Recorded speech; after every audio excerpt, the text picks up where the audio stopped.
దేవాతి దేవునికి ఎంతైనా కృతజ్ఞతాస్తుతులు చెల్లించవలసిన వారు వింటూ ఉన్నాము. మరి ఇలాంటి దినాలు ప్రారంభం కానున్నాయి.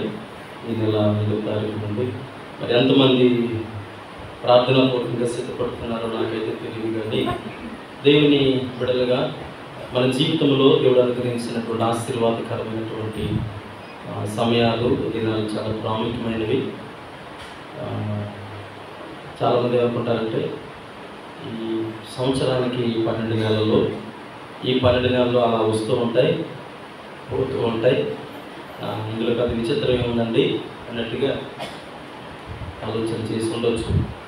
అలాగే క్రిస్మస్ ఎవ్రీ ఇయర్ వస్తుంది, ఈస్టర్ కూడా వస్తుంది, గుడ్ ఫ్రైడే, తర్వాత ఈ లెంట్ డేస్, ఇవన్నీ మామూలే కదండి. వీటికి ఏంటంత ప్రత్యేకత, ఎందుకు అంత నొక్కి వక్కారించాలి అని అంటే, ప్రతి వ్యక్తి జీవితంలో ఒక వ్యక్తి పుట్టినది మొదలుకొని చనిపోయే లోపు దేవుడు ఇచ్చేటువంటి అవకాశాన్ని ఏదో ఒక సందర్భంలో దాన్ని ఏం చేయాలంట, పట్టుకోవాలి జాగ్రత్తగా. మనకు తెలుసు బైబిల్ గ్రంథములో ఈనాడు ఇజ్రాయిలు అని పిలువబడేటువంటి జనాంగం ఏదైతే ఉందో ఆ పేరు సంపాదించుకోవడానికి, ఇజ్రాయేలు అని పిలువబడడానికి, ఎవరి చేత, దేవుని చేత పిలువబడడానికి, ఒక విధంగా చెప్పాలంటే తండ్రి యాకోబు పేరినప్పుడు వాడొక ఎవరండి, చిన్న కొడుకు, ముగ్గురు కొడుక, వాడొక మోసగాడు. తండ్రి కళ్ళు కనపడకపోతే వేషధారణతో వచ్చి ఆశీర్వాదాలు దొంగిలించినటువంటి మోసగాడు నా చిన్న కొడుకు అని చెప్పుకునేవాడేమో. తర్వాత యాసవ్ దగ్గరికి వచ్చేటప్పటికి, చిచి నాకు రావాల్సినటువంటి 75%, ఆనాడు పాత నిబంధన కాల ప్రకారంగా చూస్తే పెద్ద కుమారుడికి 75% రావాలి, చిన్న కుమారుడికి 25%.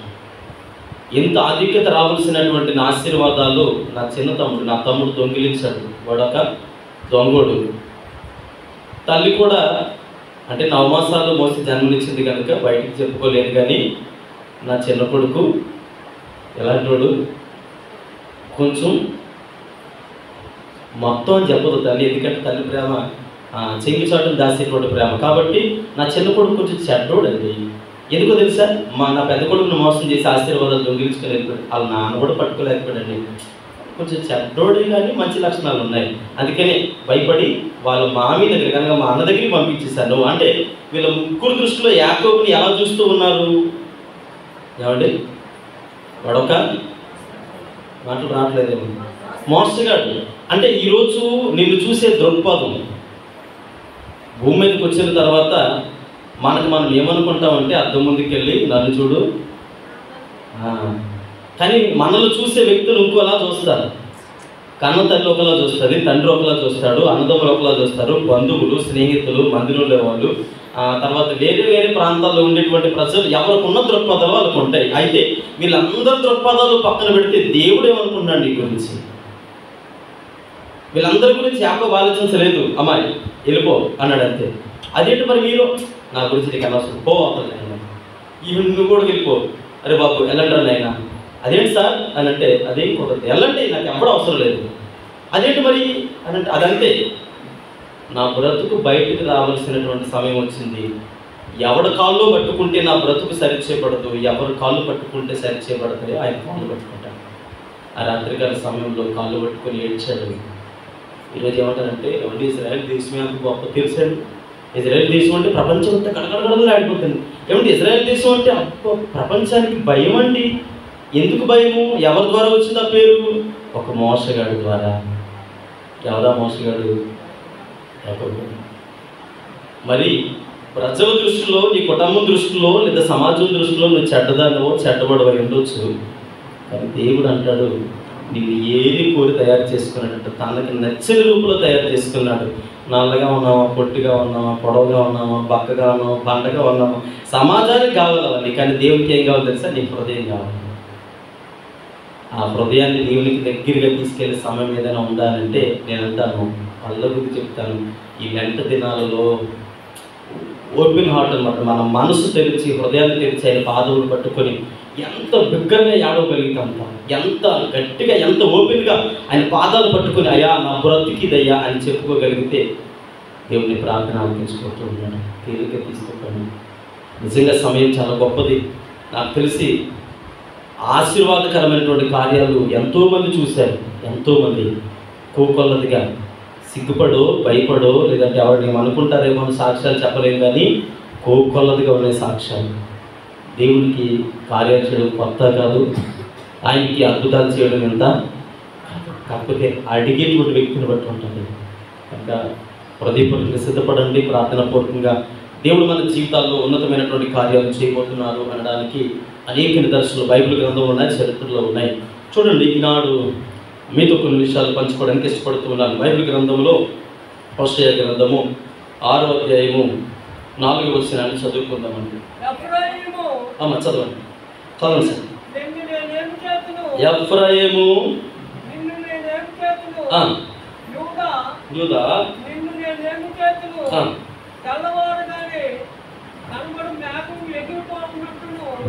హల్లెలూయా.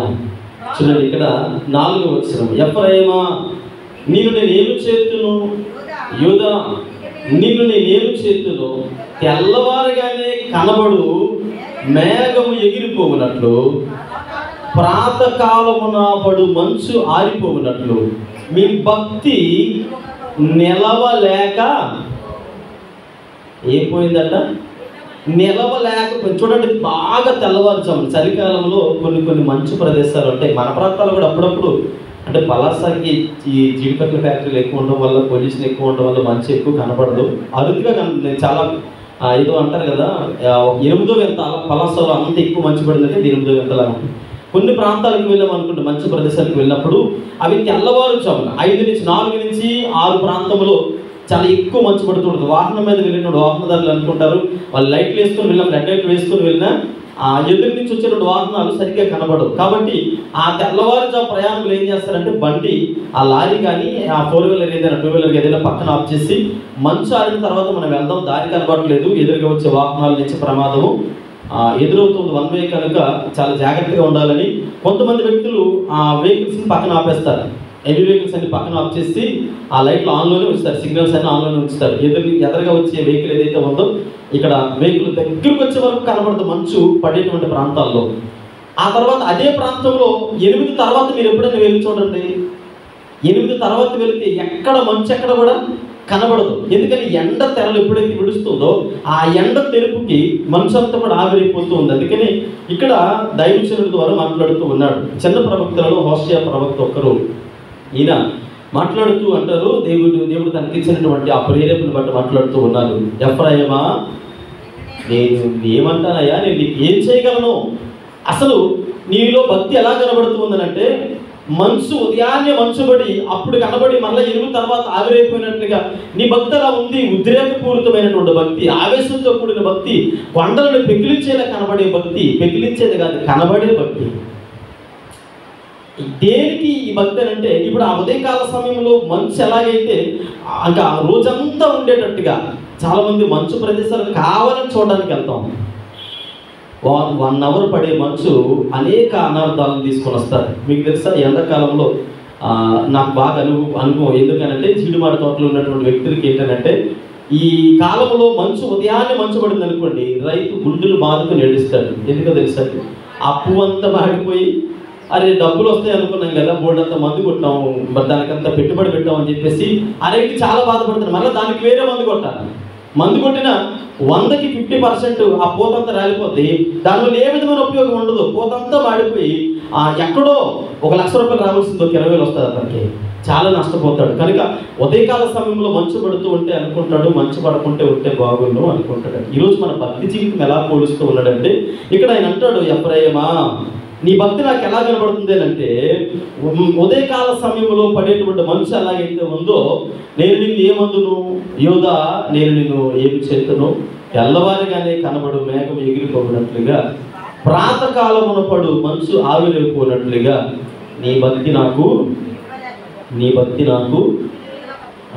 ఈ భక్తి అసలు నిలబడటం లేదు, ఉండటం లేదు, ఆవిరైపోతూ ఉంది అని ఇక్కడ మాట్లాడుతూ ఉన్నారు. పిల్లల్ని జ్ఞాపకం చేసుకుంటే ప్రారంభంలో మనకుండేటువంటి భక్తి, నేను దేవుడు నమ్ముకున్నటువంటి ఆ మొదటి దినాల్లో ఎలా ఉంటుంది అంటే, ఆదివారం మందిరానికి వచ్చిన తర్వాత చూడండి, సెల్కి ఫుల్ ఛార్జింగ్ పెడతారు కదా, 100 అని చూడగా 100 మీద ఆ ఛార్జ్ దగ్గర 100 అంటే ఫుల్ ఛార్జ్, బ్యాటరీ ఫుల్ అయింది అనగానే అప్పుడు ఆ సెల్ ఎలా ఉంటుంది అంటే నిండుగా ఉంటుంది. ఎంత నిండుగా ఉంటుందంటే మనం ఎంత ధైర్యంగా జేబులు పెట్టుకుని వెళ్ళిపోతామంటే సాయంత్రం వరకు పర్వాలేదు. అదే ఒక్కటి ఉందనుకోండి, ఆ బ్యాటరీ ఒక్కటే ఉందనుకోండి, తహతహతలు ఆడిపోతుంది, ప్రాణం గడగడలు కొట్టేసుకుంటుంది. ఎవరి నుంచి ఏ ఫోన్ వస్తుందో, ఎవరి నుంచి ఏ మెసేజ్ వస్తుందో, ఏం చేయాలో అర్థం కాక, అరే ఛార్జింగ్ లేదని ఛార్జర్ ఉందండి, నాది సీపిన్ అండి. ఇప్పుడు ఛార్జర్ కోసం ఇక్కడ వెళ్ళి ఆడిపోతాం. అంటే నేను ఛార్జర్ గురించి కాదు మాట్లాడేది.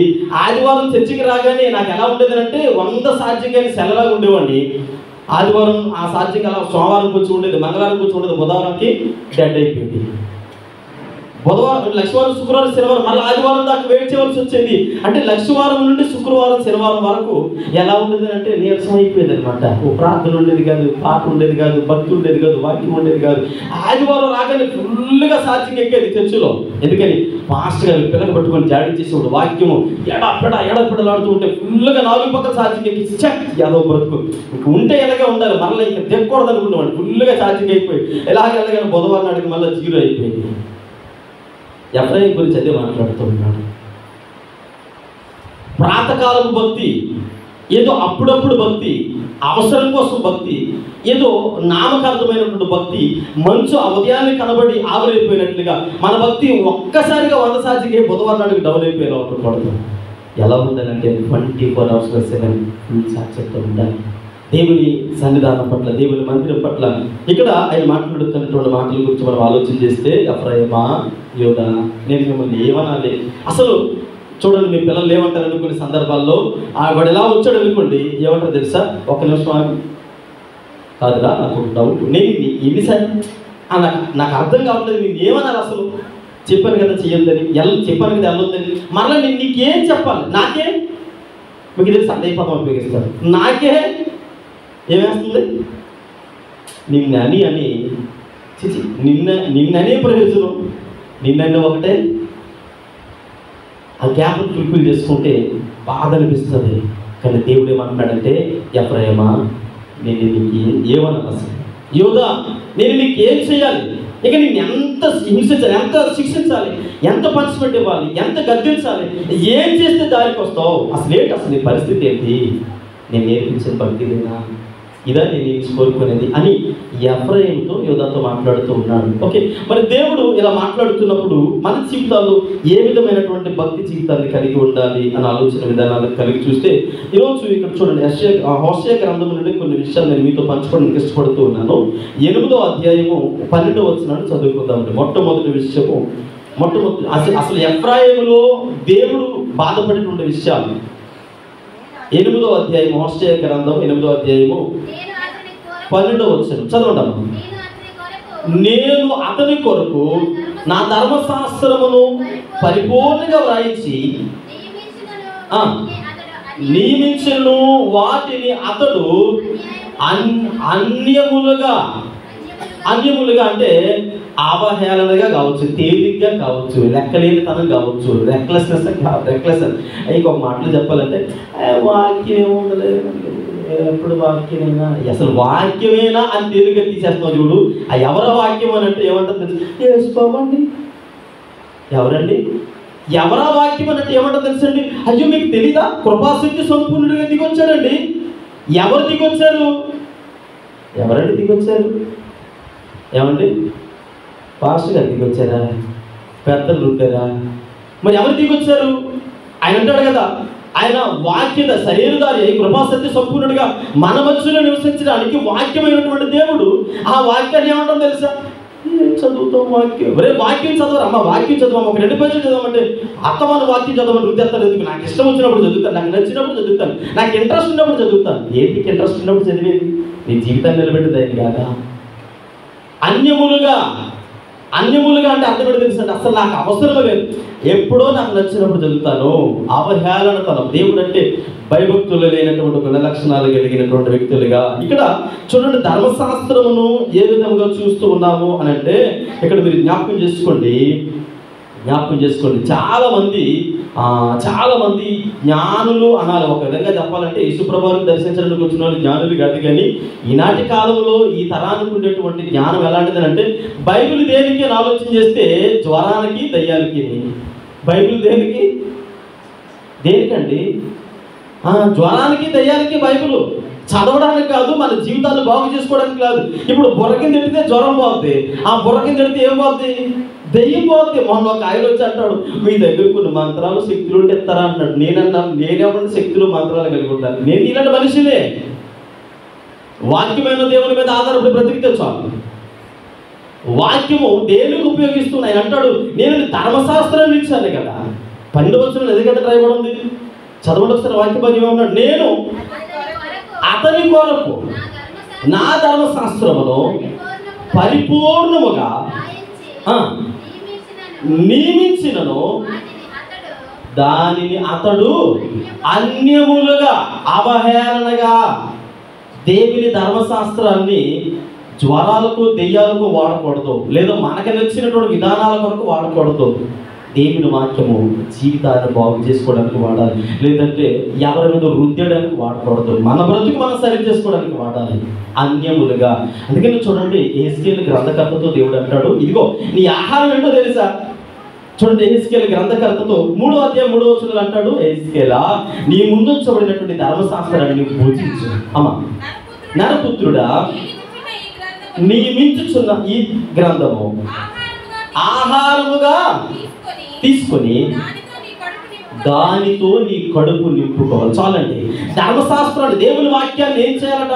యేసుక్రీస్తు ప్రభువు వారు ఇది దృష్టిలో పెట్టుకొని అపవాదిగా వచ్చినప్పుడు, మనుషుడు రొట్టె వలన కాదు, దేవుడి నోటి నుంచి ప్రతి మాట వలన బ్రతుకును. ఏంటా మాట అని అంటే, దేవుడు మాట్లాడేటువంటి మాట జీవితాన్ని వెలిగిస్తుంది, జీవితాన్ని బ్రతికిస్తుంది ఆయన మాట.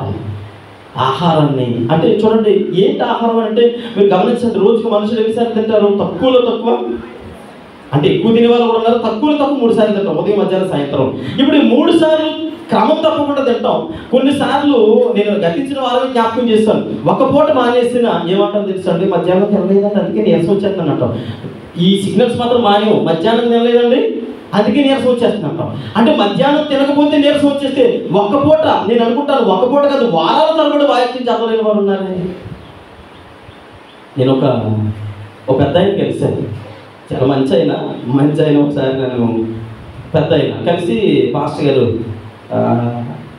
మీ వాక్యం వినాలని ఉందండి అన్నారు. బాబు అయ్యా నాకేం వాక్యం వచ్చాడు, ఏదో చిన్నపిల్లడు అని అంటే, మరి సార్ మీ సంగతి ఏంటంటే, మన సంగతి ఏంటంటే నా 140 సంవత్సరాలు, మన మందిరం కట్టి ఎన్ని సంవత్సరాలు? 140 సంవత్సరాలు. మరి మనం ఎలాగంటే వాక్యంలో, మరి మీ బైబిల్ గ్రంథంలో అటు నుంచి ఇటు నుంచి ఏది అడిగినా తీసేస్తాను చెప్పేస్తాను అన్నాడు. మంచిది, తప్పే ఉందండి.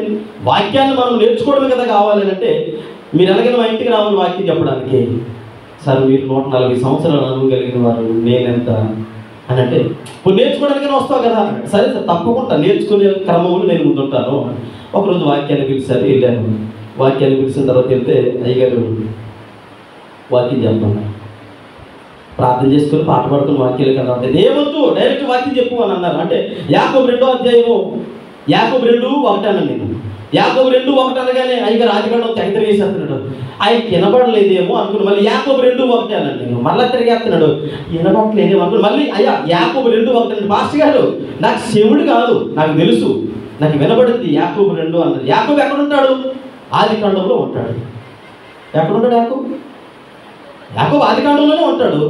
అదే వెతుకుతున్నానంటే అప్పుడు నాకు అర్థమైంది, అయ్యగారు వారానికి 10 సార్లు బైబిల్ చదువుతున్నాను నేను. బైబిల్ సంవత్సరానికి ఒకసారి తిరిగేసేవాడికి యాకోబు ఎక్కడ ఉంటాడు?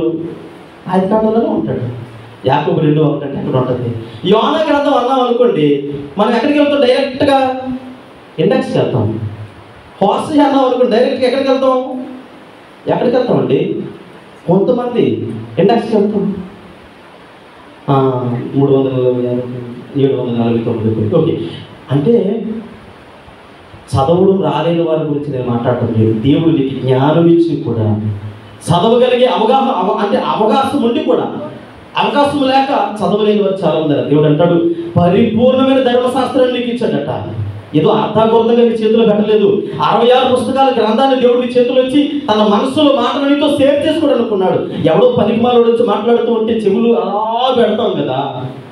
ధర్మశాస్త్ర గ్రంథంలో మాటలు వినడానికి ఏం చేస్తామంటే అట్లా ఏం చేస్తున్నామంటే అన్యములుగా తీసుకుంటున్నామని ఇక్కడ మాట్లాడుతూ ఉన్నాడు. చూడండి, ఇక్కడ మనం జ్ఞాపకం చేసుకుంటే కీర్తనకారుడు అంటాడు, కీర్తనకారుడు ధర్మశాస్త్రం గురించి మాట్లాడుతూ 1వ అధ్యాయము 1వ వచనం మనం చదివితే ఆయన అంటాడు, దుష్టుల ఆలోచన చెప్పున్నాడు ఒక పాపుల మార్గం కనుక అపహాస్యకులు కూర్చుండే చోట్ల కూర్చుండగా యెహోవా ధర్మశాస్త్రం నందు ఆనందించుచు దివారాత్రము దానిని ధ్యానించేవాడు మాత్రమే ధన్యుడు.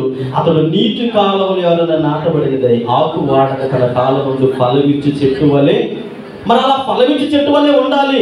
ఎండిపోతున్నామయ్యా, మాడిపోతున్నామయ్యా, మసైపోతున్నామయ్యా అంటే నీలో ఏమి లేదు, జీవము కలిగిన దేవుని వాక్కు లేదు. యాకోబు అంటే ఆదికాండం జరిగాడు కాదు, జీవము కలిగిన దేవుడు ఇప్పుడు నీ హృదయాన్ని అత్తుకునేలా ఉండాలి.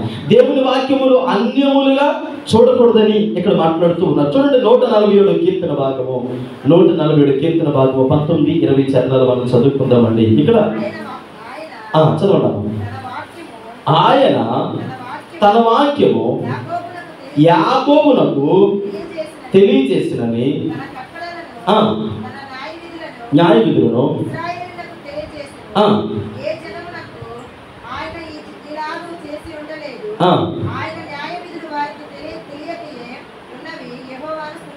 చాలండి. ఇక్కడ మనం జ్ఞాపకం చేసుకుంటే ఆయన కట్టడలు తర్వాత ఆయన న్యాయ విధులు ఎవరికి తెలియజేశాడట? యాకోబు. ఈరోజు మనతో దేవుడు మాట్లాడుతున్నాడు. ఆయన కట్టడలను ఆయన యొక్క నిబంధనలు మనకు తెలియజేస్తూ ఉన్నారు. ఎందుకంటే చెప్పాను కదండి, యాకోబు అనగానే అధికారం వెతికేటువంటి ప్రభుత్వాలు ఉన్నారు. యోనా అనగానే ఇండస్ట్రీలోకి వెళ్ళిపోయేవారు ఉన్నారు. అంటే దినదినము వాక్యాన్ని, ధర్మశాస్త్రాన్ని ధ్యానిస్తున్నప్పుడు, వాక్యాన్ని చదువుతున్నప్పుడు ఈ వాక్యం నీకు జీవాన్ని ఇస్తుంది, జీవితాన్ని ఇస్తుంది, ఆశీర్వాదాన్ని ఇస్తుంది. ఈ వాక్యం ఎప్పుడైతే మనం దినదినము కూడా దేవుడు అంటాడు, చూడండి ఎఫ్రాయిమా అసలు ఏంటి, అసలు నీ పరిస్థితి ఏంటి, వాక్యాన్ని ఎందుకు తక్కువ చేసి చూస్తున్నా? వాక్కు నేనే కదయ్యా, నన్ను ఎందుకు తక్కువ చేస్తున్నాను? నేను పరిపూర్ణంగా నీతో మాట్లాడాలనుకుంటూ ఉన్నాను, నన్ను అన్యములుగా తేలికగా చూస్తూ ఉన్నావు. ఈనాడు ఒకవేళ ఇక్కడ కూర్చున్న వారిలో ఇంకెవరైనా వాక్యాన్ని తేలికగా చూస్తూ, చులకనగా చూస్తూ, యేసుక్రీస్తు ప్రభు వారిని ఒక మాటలో చెప్పాలంటే చాలామంది ఏమంటారంటే, అమ్మా ఇలా అన్నాను తప్పుగా అనుకోకండి, ప్రార్థన చేసేటప్పుడు కన్నీరు ధారాళంగా ఏడ్చి ప్రార్థన చేసే తల్లులు ఉన్నారు, తండ్రులు ఉన్నారు. చాలా మంది ఏడ్చి ప్రార్థన చేసేవారు ఉన్నారు.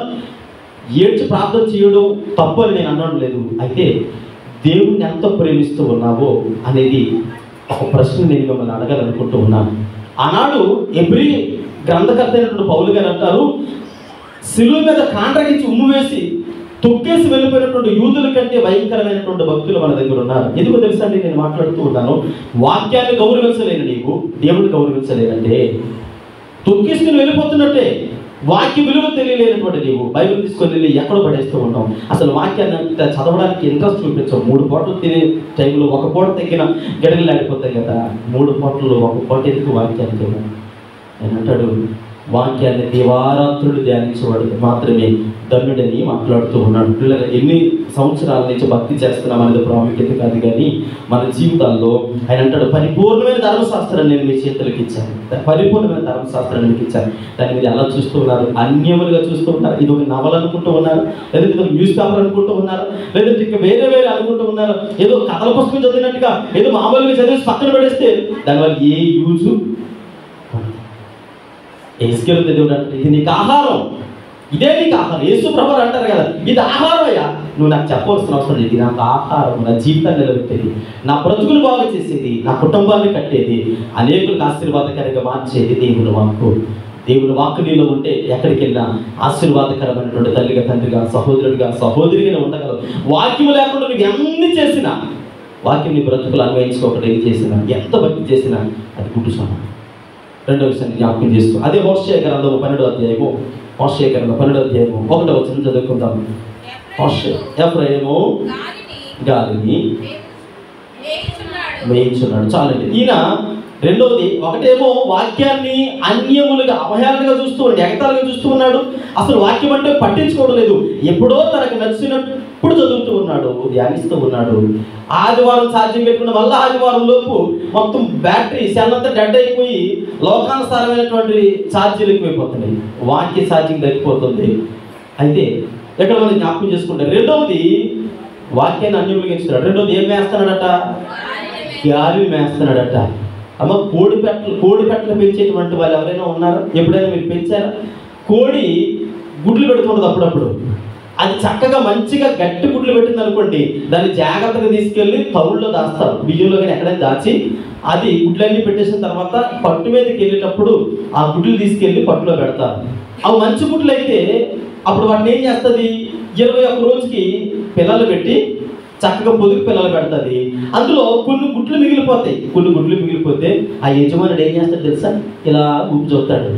ఆ పట్టులో పిల్లలు పెట్టగా మిగిలిపోయినప్పుడు ఇలా ఊపి చూస్తాడు. అది ఏదైనా ఊగింది అనుకోండి, ఏమంటాడు తెలిసి? గుడ్డు కలిగిపోయింది అంటాడు. కొన్ని గుడ్లు ఉంటాయి, అవే గుడ్లు అంటే గుడ్డు పెట్టగానే అది పిత్తలాడుతూ మెత్తగా అక్కడే ఉంటుంది, గట్టిగా ఉంటుంది. యజమాని ఇలా గంప తీయగానే మోత తీయగానే పెట్ట పారిపోద్ది. ఆ గుడ్డు ఇలా మెత్తగా ఉంటుంది. మెత్తగా ఉంటే అంటాడు, ఇది గాలి గుడ్డు. ఏం గుడ్డు? పనికిరాని గుడ్డు. గాలి గుడ్డు కలిగింది పిల్లలు పెట్టదు, వండుకోవడానికి పనికిరాదు. అంటే ఇప్పుడు ఎఫ్రాయిముని దేవుడు ఏమని పోలుస్తూ ఉన్నాడు? ఒక మాటలో చెప్పాలంటే గాలోడు. ఎందుకు? పనికిరానోడు. ఎయిర్ ఫోర్స్ అనమాట. అది కాదు, అవి ఏం చేస్తారు సార్ అంటే ఎయిర్ ఫోర్స్ అండి. ఎయిర్ ఫోర్స్ అంటే ఏంటి? గాలికి ఉద్యోగం చేసే వాళ్ళ గురించి అనలేదు. ఆ ఎయిర్ ఫోర్స్ కాదు నేను అనేది. దేవుడు పోల్చే ఎయిర్ ఫోర్స్. అయ్యగారు ఏంటాడు? ఏం చేస్తాడు తెలుసా? గాలిని పూజిస్తాడట. గాలి మాటలు వినడం, గాలి వార్తలు వినడం. అంటే ఇప్పుడు ఇదే పని వీరికి, ఇంకే పని కూడా ఉండదు అని ఇక్కడ చూడండి. ఒక మాటలో చెప్పాలంటే ఆవు ఏం వేస్తుంది? గడ్డి మేస్తుంది. పంది ఏం మేస్తుంది? పొట్టు మేస్తుంది. ఆ తర్వాత ఇక్కడ ఇంకొక సింహం ఏం మేస్తుంది? మాంసాన్ని మేస్తుంది. మరి మనిషి ఏం మేస్తాడు? వీటన్నిటిని కలిపి కొన్ని ఇందులో ఏదైనా వదిలేస్తాడా? ఏమండి, ఏమైనా వదిలేస్తాడా అని అంటే, పాస్టర్ గారు మేము వీటిలో మాంసం తప్ప ఇంకేమీ తినమంటారా? మనుషుడు అని పిలువబడేవారు మనం మాత్రమే కాదు, ప్రపంచంలో చాలా మంది ఉన్నారు. అంటే పొట్టు తినే ప్రభుత్వం కూడా ఉన్నాడు కదా. ఎవరైనా దేశాంతరం పోయిన శనకుమారుడు ఏం తిన్నాడు? మరి అలాంటి పరిస్థితి వచ్చిన వాడు పొట్టు తిన్నా, గాలికి తిరిగేవాడు, ఆ తర్వాత గడ్డి తినేవాడు ఉన్నాడు. ఎవరు తిన్నారు గడ్డి? ఎవరు తిన్నారండి? నెబుకద్నెజరు చేత మేపించాడు కదా దేవుడు. అంటే ఇన్ని లక్షణాలు కలిగిన వారు ఎవరండి? చెప్పుకుంటే సిగ్గుచేటుగానండి. మనమేనండి మాంసాన్ని తింటాం, పొట్టు తింటాం, గడ్డి తింటాం. కాబట్టి అంటే ఆవు గడ్డే మేస్తుంది, పంది పొట్టే మేస్తుంది. కానీ ఇక్కడ సింహం మాంసం తింటుంది. కానీ మనుషుడు అన్నీ కలిపి తింటాడు. కనుకనే దేవుడు అంటే లెక్కలేదు, దేవుడు అంటే భయం లేదు.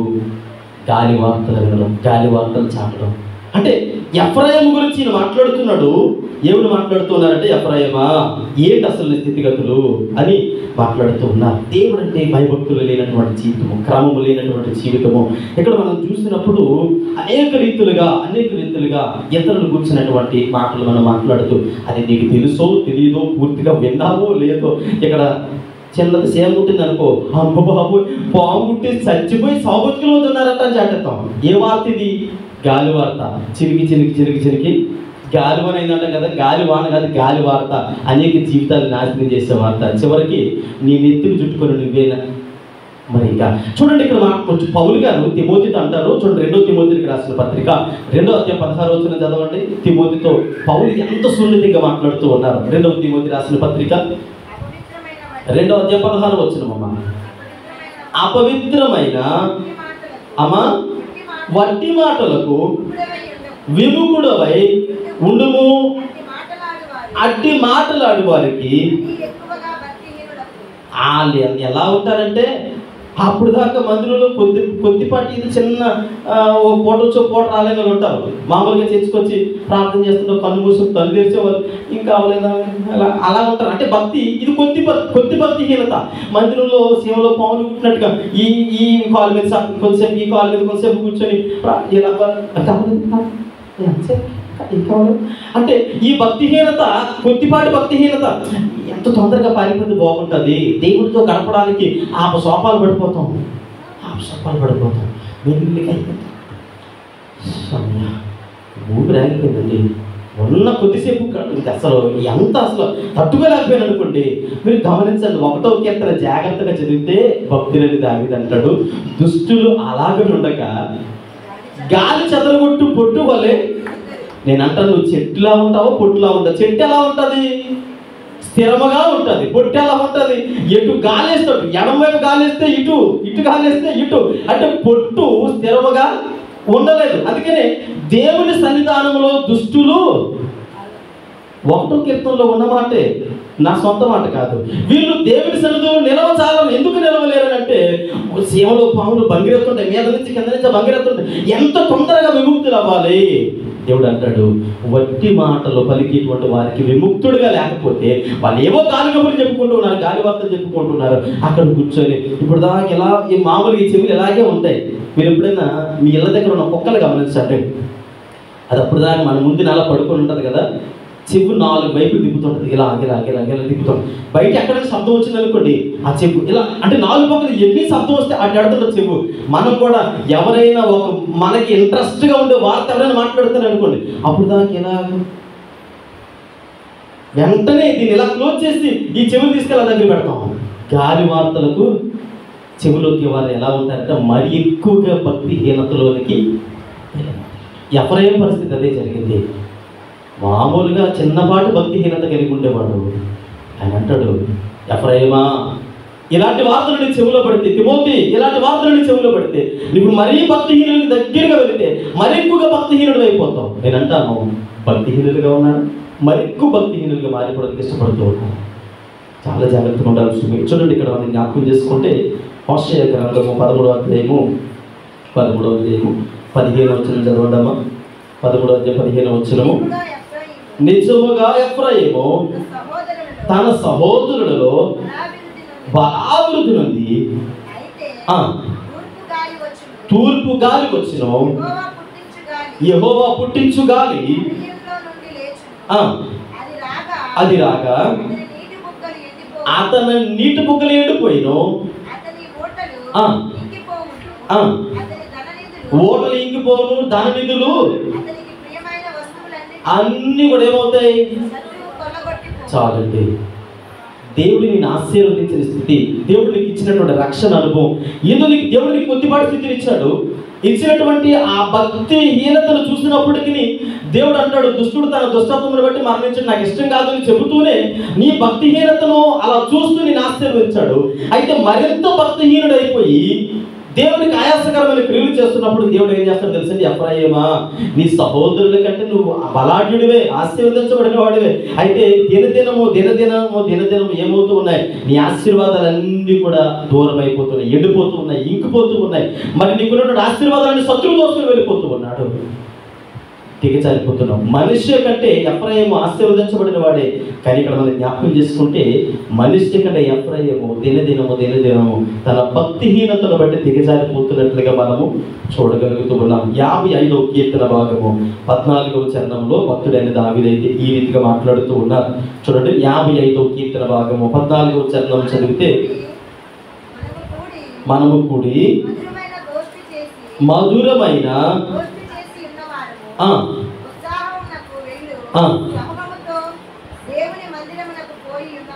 చాలండి.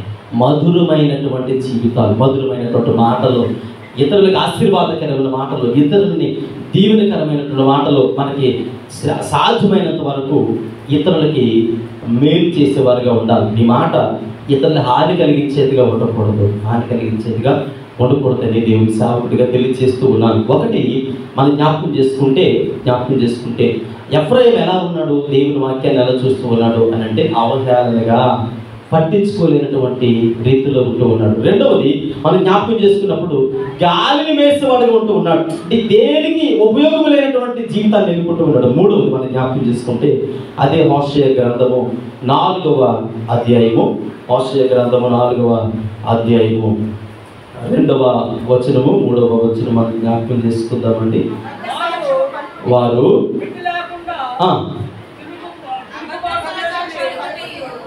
చదవండి. అబద్ధ సాక్ష్యము పలుకుటయు, అబద్ధమాడుటయు, హత్య చేయుటయు, దొంగిలించుటయు, వ్యభిచరించుటయు వాడిక చాలండి. వాడికంటే అర్థం ఏంటి? అలవాటు. కొంతమంది చూడండి మాట్లాడుతూ అంటే మాట్లాడుతూనే ఈ భోజనం ఎలాగండమో, లేదంటే ఇలా నాలుగు ఎలాగండమో, లేదంటే ఇంకా చెయ్యి ఎలాగండమో, అంటే కొంతమంది వాళ్ళు చూసినప్పుడు ఏంటంటే ఆవిడ అలా అంటుంది ఏంటంటే ఒకవేళ ఎవరైనా అలా అనుకోదు, అందరూ చూస్తున్నారు కదండి, అలవాటు అయిపోయింది, ఏం చేస్తాం. ఇది ఏమంటారు? వాడిక. ఎడం చేతులు రాస్తున్నాం ఏంటన్నాం అనుకోండి, వాడికి అలవాటు అయిపోయింది. బైబిల్ గ్రంథంలో కొంతమంది ఉన్నారు వాడికి కలిగిన వారు. యేసుక్రీస్తు ప్రభులు వారు ఉదయం అంతా పరిచయం చేసి సాయంత్రం అవగానే గెత్సేమని కొండ మీదకి వెళ్ళేవారు. తోటలోకి వెళ్ళి ఆయన ఏం చేసేవారట? వాడికి చొప్పున ప్రార్థనకి వెళ్ళేవారు. ఆ తర్వాత దానియేలు తన వాడికి చొప్పున దినానికి ముమ్మారు ఎవడైనా వద్దు నాకెందుకు కదా తన వాడికి చొప్పున ప్రార్థన చేసేవారు. నేను అంటాను, మీ వాడికి ఏంటి? అక్కడ కొన్ని క్వాలిఫికేషన్స్ రాశారు. అందులో ఏ క్వాలిఫికేషన్ అనేది నేను పర్టికులర్గా అడగదలుచుకోలేదు. అంటే వారికి ఎఫ్రాయిముకి ఎలాంటి వాడికి ఉంది అని అంటే, ఆయనకి వ్యక్తిగత జీవితంలో ఈ వాక్యాన్ని మనం చదువుతున్నప్పుడు, అయ్యా నా వాడికి ఏంటి? ప్రార్థనలో ఎక్కువ సమయం గడపడమా? దేవుని హృదయపూర్వకంగా ఆరాధించడమా? దేవుని మందిరంలో పరిచయం చేయడమా? దేవుని సన్నిధానం కొరకు నా వంతు సహాయం నేను అందించడమా? లేదంటే దేవుని పరిచయం కొరకు నేను అనేకుల మధ్యలో సువార్తను ప్రకటించడమా? అంటే ఏంటి మన వాడిక అని అంటే, ఇక్కడ మనం జ్ఞాపకం చేసుకుంటున్నప్పుడు లేదా కొంతమందికి కొన్ని రకాలైనటువంటి వాడికలు ఉంటాయి. ఈరోజు మనకు ఉండేటువంటి వాడికలు ఏంటి అని ఆలోచన చేస్తే ఖచ్చితంగా ఎఫ్రాయిముకు ఉండేటువంటి కొన్ని లక్షణాలు అవన్నీ కూడా మరి జ్ఞాపకం చేయడానికి మరి సమయం లేదు కనుక నేను క్లుప్తంగా వివరించడానికి ఇష్టపడుతూ ఉన్నా. దేవుని సన్నిధానంలోకి వచ్చినప్పుడు కొంతమంది ఈ మాట లాస్ట్ సండే కూడా నేను జ్ఞాపకం చేసినట్టు గుర్తు, ఆచరణగా కాదు, ఆచరణ అంటే మన హృదయపూర్వకంగా ఆచరించాలి, ఆచారంగా చేయకూడదు. చెయ్యాలి అంటే అదేమో తెలుసండి, ఆచారం అవుతుంది. ఆచరణ అంటే హృదయపూర్వకంగా ఇది నేనే చేయాలి, నేను దేవుని కొరకు చేయాలి, నేను దేవుని సన్నిధం కొరకు, దేవుని కొరకు నేను ప్రత్యేకించబడ్డాను, నా హృదయంలో ప్రతిష్ఠించుకున్నాను అని అలాంటి డెడికేషన్ కలిగి ఎవరైతే చేస్తారో దాని కొరకు ప్రయాసపడేటువంటి జీవితాలు కలిగి ఉన్నప్పుడు దేవుడు ఖచ్చితంగా ఆశీర్వాదకరమైన జీవితాన్ని ఇవ్వబోతూ ఉన్నాడు. మీకు తెలుసు, ఆచారానికి చిన్న డిఫరెన్స్ నేను చూపిస్తాను. బైబిల్ గ్రంథంలో భక్తుడైనటువంటి దానియేలు ప్రార్థన జీవితాన్ని ఏ వయసులో ప్రారంభించాడు? బబులోను దేశంలో దానియేలు భక్తుడు ఏ వయసులో ప్రారంభించాడు తన ప్రార్థన జీవితం, భక్తి జీవితము? 17వ సంవత్సరంలో ప్రారంభించాడు. 17 సంవత్సరం అంటే మంచి యవన ప్రాయం కలిగినటువంటి యవనస్తుడు. ఆ టైంలో తన దగ్గరికి చాలా ఆప్షన్స్ వచ్చాయి. ఇదిగో ఈ ఫుడ్ తిను, అది తినంటే ఏం అవసరం లేదయ్యా, నా వాడికి వేరే, నా అలవాటు వేరే, నా యాటిట్యూడ్ వేరే, ఇదేం అవసరం లేదు, నేను కొత్త అలవాట్లు నేను చేసుకోను, దేవుని కొరకు నేను ప్రతిష్ఠించుకున్నానని 17వ సంవత్సరంలో ప్రారంభించాడు. 18, 19, 20 వచ్చిన తర్వాత 20, 30, 40 చాలే నడిపే వచ్చింది, 50 వదిలేశాడా? ఎప్పుడు వరకు తన వాడికని కొనసాగించాడు? 70వ సంవత్సరం వచ్చే వరకు. అది వాడికంటే 3 నెలల ముచ్చట కాదు. అప్పుడెప్పుడు నేను చదువుకున్నాను అంటే చాలాసార్లు విన్నారు మీరు కూడా. ఆంధ్రులు ఎలాంటి వారంట? ఆరంభించేద్దాం కానీ అంటే చివరికి వచ్చేటప్పటికి నీరు గారిపోయి అవ్వకూడదు. భక్తి ప్రారంభిస్తూ ఉన్నారు, సహవాసాన్ని ప్రారంభిస్తూ ఉన్నారు. రోషం కలిగిన క్రైస్తవులుగా మనం ఏదో ఛార్జింగ్ ఫుల్ అయిపోయి మళ్ళీ ఆదివారానికి డల్ అయిపోయి రావడం కాదు. ఫుల్ అనేది అలాగే ఉండాలి. ఇంటికి వెళ్ళిన తర్వాత బైబిల్ చేతుల్లో ధర్మశాస్త్రం సంపూర్ణంగా ఇచ్చాడు. ఆయన చదవాలి, ధ్యానించాలి, నోట్స్ ప్రిపేర్ చేసుకోవాలి, వాక్యాన్ని హృదయ లోతుల్లో దాచుకొని అనేకులకు పంచేవారిగా ఉండాలి అనేవారు. అంటే గాలి గుట్లుగా ఉండకూడదు, గాలి వార్తల వల్ల ఏ విధమైన ప్రయోజనం ఉండదు, గాలికి ఎగిరిపోయే పొట్టుగా ఉండకూడదు, స్థిరంగా నిలబడే చెట్టులాగా ఉండాలి. తన కాలం ముందు ఫలం ఇచ్చే చెట్టు. ఎప్పుడు ఫలం ఇవ్వాలో అది వాక్యమైనటువంటి జీవజాలాల నిధిలో నాటబడినప్పుడు అది ఫలభరితమైనటువంటి ఫలాలు పంచుతూ ఉంటే ఆ చెట్టు దగ్గరికి అనేకులు పరిగెత్తుకొని వస్తారు. అలా కాదండి, ఏదో ఇష్టం వచ్చినప్పుడు 2 పేజీలు చదువుతాం, ఇష్టం వచ్చినప్పుడు 3 పేజీలు చదువుతాం అంటే దానియేలు అలా లేడు. తన వాడిక ఎలా ఉందంటే ప్రతి దినాన్ని కూడా ముమ్మారు దేవుని సన్నిధికి వెళ్ళేటువంటి వాడిక, యేసుక్రీస్తు ప్రభువు వారు ప్రార్థనలో గడిపేటువంటి వాడిక. ఈరోజు మన జీవితాలు ఎలా ఉన్నాయి? ఎన్నిసార్లు ప్రార్థన చేస్తూ ఉన్నాం? గొప్ప కోసం కాదు ఒక మాట చెప్పి ముందుకు వెళ్తా. చూడండి, సర్వసాధారణంగా నాకు ఉన్నటువంటి చిన్న చెడ్డ అలవాటు కాదు, దేవుడు నాకు ఇచ్చినటువంటి మొదటి నుంచి నాకు ఉన్నటువంటి కొన్ని సందర్భాల్లో అదే భ్రమలో బ్రతుకుతూ ఉంటాను. మనసు మీద పడుకుని ఉదయాన్నే తెల్లవారుజామున లేచిన వెంటనే అలాగ కాళ్ళు మంచం మీద చాలా కిందకి జారి అలా మంచం మీద జారిపోయి మంచం మీద అలా చేతులు పెట్టుకొని ఒక 1/2 అవర్ ప్రేయర్లో గడిపి ఆ తర్వాత పట్టుకెళ్ళి ఎప్పుడైనా పొరపాటుని కింద పడుకున్నాను అనుకోండి, పొరపాటుని కింద ఆపేసుకొని దుప్పటేసుకొని పరపేసుకొని కింద పడుకుంటే అల్లా అది ఉండిపోయింది, ఆ అలవాటు ఉండిపోయి కాళ్ళు తీసి ఎంతైనా కిందకెళ్ళం. అప్పుడు అలవాటు ఓకే నా అలవాటు అది కదా, అది కాదు, నేను కింద పడుతుంది కాబట్టి లేచి మోకరించి ప్రేర్ చేసుకో అంటే ఒక వాడికి అలవాటు పడిపోతే, ఒక అలవాటుకి మనం అలా ఎడిక్ట్ అయిపోతే అది ఖచ్చితంగా జీవితానికి ఆశీర్వాదకరమే. కానీ కొంతమంది ఎడిక్ట్, కొంతమంది ఏమంటారంటే ఈ పదాలు వాడకూడదు కానీ చెబుతున్నాను, మీకు తెలుసు. తిన్న తర్వాత నేను అది చేయకపోతే, అది కాల్చకపోతే, తినకపోతే ఏమవుతుంది, నాకు డైజెషన్. కొంతమంది ఉన్నారు అలాంటి వారు ఏం చెప్తారు, అలవాటు అయిపోయిందండి దాని నుంచి, అంటే తిన్న తర్వాత అది తింటేనే, అది అలా చేస్తేనే నాకు ఫ్రీగా ఉంటుంది, లేదంటే అది రోజంతా నేను ఏమీ తినలేనంటారు.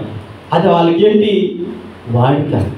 మరి నీ వాడికి ఏంటి, నీ యొక్క వాడిక ప్రార్థన జీవితం ఉండాలి, నీ వాడిక వాక్యపు లోతుల్లోకి చదివి అన్వించుకునేదిగా ఉండాలి, నీ వాడిక దేవుడి కొరకు ప్రయాసపడేదే ఉండాలి, నీ వాడిక దేవుడి సన్నిధికి నడిపించేదే ఉండాలి, నీ వాడిక అనేకులకు మేలు చేసేదే ఉండాలి. ఇది మనం చేసుకునేటువంటి అలవాటు. ఎఫ్రాయిము అలా లేడట. కొన్ని క్వాలిఫికేషన్లు పైకి రాశారు, మీరు జాగ్రత్తగా చదవండి. 4వ విషయాన్ని కూడా జ్ఞాపకం చేస్తూ ఉన్న 4వ విషయాన్ని, అదే హోషేయ గ్రంథం 4వ అధ్యాయము 8వ వచనంలో చదివితే ఇక్కడ నా జనుల పాపములను ఆహారముగా చేసుకుందురు గనుక జనులు మరి అధికముగా పాపము చేయవలనని వారు కోరుదురు. ఈ మాట మీరు జాగ్రత్తగా గమనించండి. మరలా నేను చదువుతున్నా, మరొకసారి చదువుతున్నాను, జాగ్రత్తగా గమనించండి. నా జనులు పాపములను ఆహారముగా చేసుకుందురు గనుక జనులు మరి అధికముగా పాపము చేసి ఎవరు కోరుకుంటున్నారు? మీరు చూడండి, పాత నిబంధన కాలంలో ఒక ఆచారం ఉండేది, పాప పరిహారార్థ బలి. ఈ పాప పరిహారార్థ బలి జనులు ఎవరి దగ్గరికి పట్టుకుని వెళ్ళేవారు? ప్రత్యక్షపు గుడారంలో యాజకులు ఉండేవారు. యాజకులు ఏమని కోరుకునేవారు అని తెలుసా? జనులు ఎక్కువగా పాపం చేయాలి. అమ్మా, ఎవరు కోరుకునేవారు? ఈనాటి కాలంలో పాస్టర్స్ అనుకోండి, పాస్టర్ గారు జనులు ఎక్కువగా పాపం చేయాలి. జనులు ఎక్కువగా పాపం చేస్తే ఇప్పుడు పాప పరిహారార్థ బలి కోసం ఎక్కడికి వస్తారు? దేవుని మందిరానికి వస్తారు. దేవుని మందిరానికి వచ్చినోడు ఉట్టి చేతులతో వస్తాడా? పాప పరిహారార్థ బలి తీసుకొని యాజకుడి దగ్గరికి వస్తే ఇప్పుడు తీసుకొచ్చిన గొర్రె పిల్లను ఏం చేయాలి? అర్పించాలి, దాన్ని శుభ్రం చేయాలి. సగమేమో దేవునికి, సగమేమో యాజకులకి. ఇప్పుడు జనులు పాప పరిహారం అంటే పాపం ఎక్కువగా చేయడం ద్వారా మరి వీళ్ళ కడుపు ఎండుతుందా? ఏమండి, ఎవరు కడుపు నిండుతుంది? యాజకుల కడుపు. ఇప్పుడు పాప పరిహారం, దాన్ని పాప ఎవరు చేయడం లేదు. అందరూ చక్కగా ఉన్నారు, ధర్మశాస్త్రాలు చదువుతున్నారు, ప్రార్థనాపూర్వకంగా ఉన్నారు, పాపం చేయడం లేదు, అందరూ పరిశుద్ధులుగా జీవిస్తూ ఉన్నారు. ఎవరు కడుపు ఎండిపోద్ది? యాజకుడికి పాప పరిహారార్థ బలి రాదు. కానీ వాళ్ళు ఏమని అనుకునేవారట, పాపం జనులు ఎక్కువ చేయడం ద్వారా పాప పరిహారార్థ బలిలో సగం సేవకులకి, యాజకులకి తినడానికి వస్తుంది. ఈనాటి కాలంలో కూడా ఉన్నారు ఇలాంటి ప్రబుద్ధులు. ఈనాటి కాలంలో కూడా ఇలాంటి వారు ఉన్నారు. అనేక రీతులుగా సంఘాన్ని, ప్రజలను మభ్య పెట్టేవారిగా, అంటే ప్రజలను ప్రలోభ పెట్టేవారిగా, అంటే మనుషులు ఎక్కువగా పాపానికి ప్రోత్సహించడం ద్వారా చేస్తారు. చెయ్యి ఏం కాదు, పర్లేదు, ఇలాంటి చిన్న చిన్న మరి తప్పదు, మనుషులుగా పుట్టాం కాబట్టి మాత్రం అడ్జస్ట్ అయిపోవాలా అన్నాడు అనుకోండి. ఆ పాస్టర్ గారు ఎలాంటి తెలుసండి? పాస్టర్ అంటే ఇలా ఉండాలండి. మా ఊడు ఉన్నాడు, ఆ పెద్ద టార్చర్ కూడా తినేస్తాడండి. ఎవరు మా టార్చర్ కూడా ఎవరంటే ఎవరిని? పాస్టర్. అక్కడ గొప్ప టార్చర్ కూడా అండి. ప్రతిదీ ఇది ఎలాగంటాడు, అది ఎలాగంటాడు, గొప్ప టార్చర్ ఆడుతోటి. అది చూసారు పాస్టర్, అడ్జస్ట్ అయిపోవాలంతే. అలా కమ్యూనికేషన్ మరి ఆ మాత్రం లేకపోతే అలాగే మనుషులుగా ఉంటాం కదా, చూసి చూడండి వెళ్ళిపోవాలి కదండి. ప్రతిదీ పోతలో పెట్టి చూస్తే అలాగా వాక్యం చెబుతుంది. వాక్యం చెప్పడానికి ఇంకా వాక్యం నుంచి దాడికి వెళ్ళి మరి పాస్టర్ గారు ఎందుకు అలా చెప్పాలి అని నేను అంటాను. దేవుడి సన్నిధానంలో మనం దేవుడికి లెక్క ఒప్పచెప్పవలసిన వారమే ఉన్నాం. చాలామంది అంటారు, పాస్టర్ గారు తప్పు చేస్తున్నారు కదంటే మరి అంటే ఎవడు లెక్క? నేను అనుకుంటాను, యాజకులుగా లేదా సేవకులుగా పుట్టిన వారు, సేవకులుగా పరిచయం చేసేవాళ్ళు దుస్థితి ఏంటో తెలుసా? ఇటు మీ లెక్క అప్పు చెప్పాలా, ఆయన లెక్క కూడా. ఆయనకి 2 తీర్పులు ఉంటాయి. పాస్టర్ గారు పర్లేదండి అని అంటే, పాస్టర్ గారు తెల్లగా బొట్టలేసుకొని దేవదూతలా కనబడినంత మాత్రాన అందరూ పరిశుద్ధులు, నల్లటి బట్టలు వేసుకున్న వాళ్ళందరూ పాపాత్ములు కాదు. అంటే వారి తీర్పు, వారి పట్ల తీర్పు దేవునికి అప్పగించాలి. ఆ తర్వాత సంఘం యొక్క తీర్పు కూడా పాస్టర్ గారి లేక అప్పగించాలి. కానీ ఇప్పుడు ఏం కోరుకుంటున్నారట? వారు స్వలాభము కోసము సొంత ప్రయోజనాల కోసము ఇలా మనము మాట్లాడుకుంటూ వెళ్ళిపోతే చాలా రకాల పరిస్థితి. దేవుని మందిరంలో అనేక రీతులైనటువంటి పరిస్థితులు. నాకు తెలిసి బాపట్ల ప్రాంతంలో ఒకసారి నేను వాక్యాన్ని చెప్పడానికి వెళ్ళాను. ఒక ప్రాంతానికి వాక్యం చెప్పడానికి వెళ్తే వాళ్ళకి అది ఒక ఆచారం అంటే నాకు తెలియదు విషయం. వాక్యం చెప్పడానికి పాస్టర్ గారు మీరు వాక్యం చెప్పడానికి బాపట్ల ప్రాంతం వెళ్ళాలంటే సరే అని చెప్పేసి వెళ్ళాను.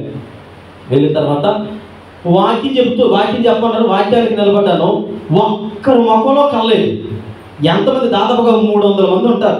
ఒక్కరి ఫేస్లో కూడా నవ్వు కనపడలేదు. అందరూ కూడా వీడు ఎవడ, ఎక్కడి నుంచి వచ్చాడు వీడు, అసలు వీడు భాష ఏంటి, వీడు ప్రవర్తన, అసలు ఏం చెబుతున్నాడు, అసలు నేను మాట్లాడేది తెలుగు ఏంటో కూడా వాళ్ళకి అర్థం, వేరే ఎక్కడో రాష్ట్రంలో ఉన్నట్టుగా, వాళ్ళకి తెలుగు అర్థం కానట్టుగా ఒక్కరు కూడా బైబిల్ తెరలేదు.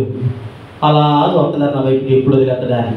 మొత్తానికి మెల్లగా 45 నిమిషాలు వాక్యం చెప్పేసి అతి కష్టం మీద వదిలేశారు. అంటే ఇది ఎలాగే ఉంటారా అనుకొని వాక్యం చెప్పేసి వచ్చి కూర్చున్నాం. పాస్టర్ గారు లెగిశారు. రాజ్ కుమార్ గారు ఆయన పేరు. ఆయన దుగ్గురాల్లో పరిచయం చేస్తూ బాపట్లో కూడా పరిచయం చేస్తూ ఉన్నారు. వచ్చి కూర్చున్నారు. పాస్టర్ గారు మంచి వాక్యం అందించారు. మరి ఈ సమయంలో మనం వేలంపాట మొదలెడదాం అన్నారు. పాస్టర్ గారు మంచి వాక్యం అందించారు, వేలంపాట మొదలెడదాం అంటే ఏంటి అసలు వేలంపాట? నాకు అర్థం కాదు. వేలంపాట ఏంటి అనుకున్నాను. పాస్టర్ గారు లెగిసి అరటిపళ్ళు తీశారు. అరటిపళ్ళు పెడదీసి పాస్టర్ గారి పాట 500 అన్నారు.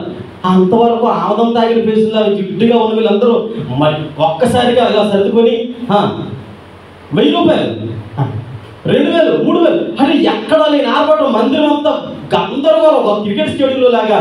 మరి వాళ్ళ ఫేసుల్లో వచ్చిన గులో ఇంకెక్కడ నేను చూడలేదు.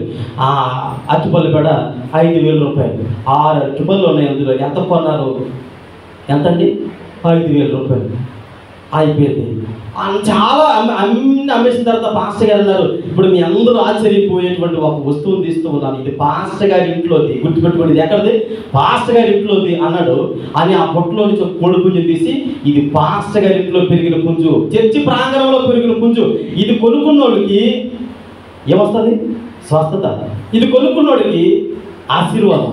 ఇది కొనుక్కున్నోడికి మేలు. ఇది ఎక్కడ పెరిగింది? షెడ్స్లో పెరిగింది. అంటే పాస్టర్ గారి పాట 5000 మొదలెట్టండి. చివరికి అది ఎంత కొన్నారు తెలుసండి? 25,000 రూపాయలు కొన్నారు. 25,000 అని ఒకటోసారి, రెండోసారి, మూడోసారి ఆయన ఇలా పైకెత్తి పూజినంటే నెత్తి మీద ఒక పన్నుదండి బయట పారిపోయింది. మొత్తానికి 4-5 వెళ్ళి దాన్ని పట్టుకొచ్చారు. పాస్టర్ గారు కూర్చున్నారు. నేను అన్నాను, పాస్టర్ గారు అండి ఏంటది అన్నాను. వేలంపాట అండి, మాకు సంవత్సరానికి ఒకసారి జరుగుతుంది. నాకు డబ్బులు ఏమైనా వచ్చేది ఉంటే ఇప్పుడే ఈ టైంలోనే డబ్బులు వస్తాయి, ఇంకెప్పుడు నాకు డబ్బులు అంతగా రావయ్యా. నేను అన్నాను, దేవుని మందిరం కదండి, నీ స్వార్థం కోసం, నీ బెనిఫిట్స్ కోసం విశ్వాసులని వాక్య విరుద్ధమైనటువంటి భక్తి జీవితంలో నడిపిస్తే రేపు పొద్దున్న లెక్క ఒప్పు చెప్పాలి కదా. నాకు ఈ విషయము ఎందుకు గుర్తొచ్చిందంటే, లాస్ట్ వీక్ ఎవరు అరటిపళ్ళు తీసుకొస్తే, నేను ఎప్పుడు నిజంగా చెప్తున్నాను, చాలా మందిరాల్లో చూశాను, కానీ దాన్ని తీసుకొచ్చి ఇగో చర్చికి అరటిపళ్ళు వచ్చాయి, మరి 50 రూపాయలు, చర్చి పాట 100 రూపాయలు, 200 రూపాయలు అని చెప్పి చూశాను. కానీ లాస్ట్ సండే నేను మా ఇంట్లో అరటిపళ్ళు చూశాను. ఎక్కడికైనంటే ప్రసాద్ గారు పంపించారంటే ఎవరు ఇచ్చారట అన్నారు. నేను ఎందుకు చెప్తున్నానంటే, దేవుని మందిరం అనేది దేవుని మందిరం అలాగే దేవుని సన్నిధానం నుండి నన్ను పాస్టర్ గారు ఖచ్చితంగా మీరు లెక్క ఒప్పు చెప్పవలసి ఉంటుంది. దేవుని మందిరాన్ని అతి భయంకరమైనటువంటి దుస్థితి తీసుకొచ్చారు. ఎంత డబ్బు వస్తే ఎవడో కావాలి. వాక్యం చెప్పినంతసేపు ఈ మొఖాల్లో నవ్వు లేదు. వేలంపాట చెప్పినంతసేపు ఏముందో తెలుసా? అదొక క్రికెట్ స్టేడియంలో గందరగోళం, విజిల్స్, చప్పట్లో, మా ఊడు పాడాడండి. నేను అంటాను, ఇక్కడ మన జ్ఞాపకం చేసుకుంటున్నప్పుడు ఏం కోరుకుంటున్నారట? వాళ్ళు కడుపు నింపుకోవడం కోసం, సేవకులే వాళ్ళ స్వప్రయోజనం కోసం. ఒక పూట తిరగకపోతే చచ్చిపోతామా? సరే, ఒక రోజు లేదు, 2 రోజులు లేదు. సేవకుడిగా ఫస్టుడు ప్రార్థన చేస్తే చచ్చిపోవాలి కదా. పిలుచుకున్న దేవుడు నమ్మదగిన వాడు. విశ్వాసులుగా కొన్ని సందర్భాల్లో సేవకులు మాత్రమే కాదు, మనం కూడా ఏం చేస్తున్నామంటే కొన్ని సందర్భాల్లో ఇలాంటి తప్పుడు త్రోవల్లోకి వెళుతూ ఉంటాం. మన స్వార్థం కోసం దేవుడి నామాన్ని అమ్ముడిపోతున్నాం. చూడండి, 1 దశలోనికి రాసిన పత్రిక 2వ అధ్యాయం 5వ వచనం చదవండి. 1 దశలోనికి రాసినటువంటి పత్రిక 2:5 అమ్మా, మీరు ఎరిగినట్లు మేము ఇచ్చకపు మాటలైనను ధనాపేక్షను చాలండి. ఇది ఒకవేళ ప్రలోభ పెడితే ఎవడు మీకు ఆశీర్వాదాలు వస్తాయి, పాస్టర్ గారు కాను గట్టి కడితే మీకు ఆశీర్వాదాలు వస్తాయి, మీకు ఇలా వస్తాయి అలా వస్తాయి, ఇదిగో ఇది అది అని చెప్పేసి ఒక 10-15 వాక్య భాగాలు తీసి మిమ్మల్ని మభ్య పెట్టేసి ఇదండి దేవుని వాక్యం అలా చెబుతుందండి ఇవ్వాలండి అంటే నేను అంటాను, పోషించే దేవుడు ఎలాగైనా ఏమండి. మీకు మాట తెలుసో తెలీదో, ఒకవేళ ఎవరినైనా ఒక వ్యక్తి అడిగాడు అనుకోండి, ఎన్ని రోజులు పెడతారు, ఎన్ని రోజులు పోషిస్తారు? దేవుడు పోషించే ఆశీర్వాదాలు ఎలా ఉంటాయి, ప్రజలు ఇచ్చేటువంటి ఆశీర్వాదాలు ఎలా ఉంటాయి? ప్రజలు ఎలా ఇస్తారనంటే వారి లెక్క సరిచూసుకొని ఇస్తారు, కానీ దేవుడు లెక్కకు మించి ఇస్తారు. అందుకని పౌలు అంటారు, అయ్యా మేము ఎప్పుడు కూడా ధనాపేక్ష గురించో లేదంటే స్వార్థపూరితంగానో మేము బోధించలేదు. ఎలా పెరగాలి దేవుని సన్నిధానంలో అని అంటే దేవుని కొరకు పెరగాలి, దేవుని సన్నిధానంలో మరి దేవుని నామాన్ని గణపరిచే విధముగా ఉండేలా పెరగాలని దేవుని సేవకుడిగా మనం చేస్తూ ఉన్నాం. చూడండి, ఇక్కడ మనం జ్ఞాపకం చేసుకుంటున్నప్పుడు మన జీవితాల్లో 4వ మాట ఏంటి అని ఆలోచన చేస్తే, మరి ఇతరుల యొక్క నాశనాన్ని మన స్వార్థంగానో మన స్వలాభంగానో చేసుకోకూడదని దేవుని సేవకుడిగా మనం చేస్తూ ఉన్నాం. ఎఫ్రాయిం ఏం చేస్తూ ఉన్నాడు, తను బాగుపడడం కోసం, తన కడుపు నిండడం కోసం ఇతరుల్ని పాపాలు చేయమని ఏం చేస్తూ ఉన్నాడు, ప్రోత్సహిస్తూ ఉన్నాడు, కోరుకుంటూ ఉన్నాడు. మీరు ఎలా అనుకుంటూ ఉన్నారా? 5వ విషయాన్ని జ్ఞాపకం చేస్తూ, అదే హోషేయ గ్రంథము 12వ వచనాన్ని చదువుకుందాం. హోషేయ గ్రంథం 4వ వచనంలో, నా జనులు తాము పెట్టుకొనిన కర్ర యొక్క విచారణ చేయుదురు,